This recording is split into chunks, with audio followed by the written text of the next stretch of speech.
નમસ્કાર વિદ્યાર્થી મિત્રો, આજે આપણે વિચાર વિસ્તાર વિશે ચર્ચા કરીશું।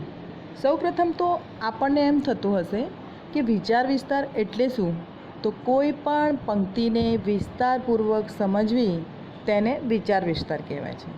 તો આજે આપણે અમને નાખો જિંદગીની આગમાં, આગને પણ ફેરવીશું અમે બાગમાં, આ વિચાર વિસ્તારને ઊંડાણપૂર્વક સમજીશું। તો આ પંક્તિમાં કવિ આપણા જીવનમાં આવતા વિપરીત સંજોગોને મનની મક્કમતાથી ઈચ્છિત સંજોગોમાં ફેરવી દેવાની વાત કરે છે। તો અમને નાખો જિંદગીની આગમાં, આગને પણ ફેરવીશું અમે બાગમાં। આ પંક્તિ દ્વારા કવિ આપણને એવું સમજાવવા માંગે છે કે આપણે જીવનની ગમે તેવી કપરી પરિસ્થિતિને પણ આપણે ઈચ્છિત સંજોગોમાં, યાની કે આપણે જેવા સંજોગો ઈચ્છતા હોય એ સંજોગોમાં ફેરવી દેવાની વાત આ વિચાર વિસ્તાર દ્વારા કવિએ કરી છે।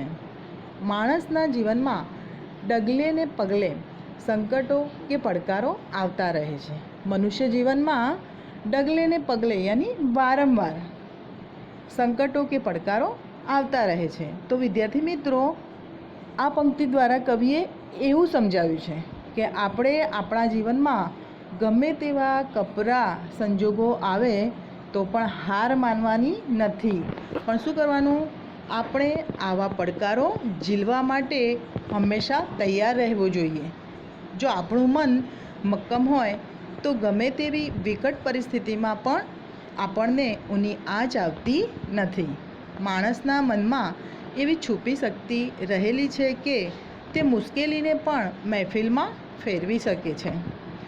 આફતોના પહાડોમાંથી સ્નેહનું ઝરણું વહાવી શકે છે। મજબૂત મનનો વ્યક્તિ ધારે તો આગને પણ બાગમાં ફેરવી શકે છે। માટે જ અહીંયા એક પંક્તિ છે, અ વિલ્ડ ફાઇન અવે, યાની કે મન હોય તો માળવે જવાય, અર્થાત દ્રઢ ઈચ્છા શક્તિ હોય તો ગમે તેવા પડકારોનો સામનો કરી શકાય।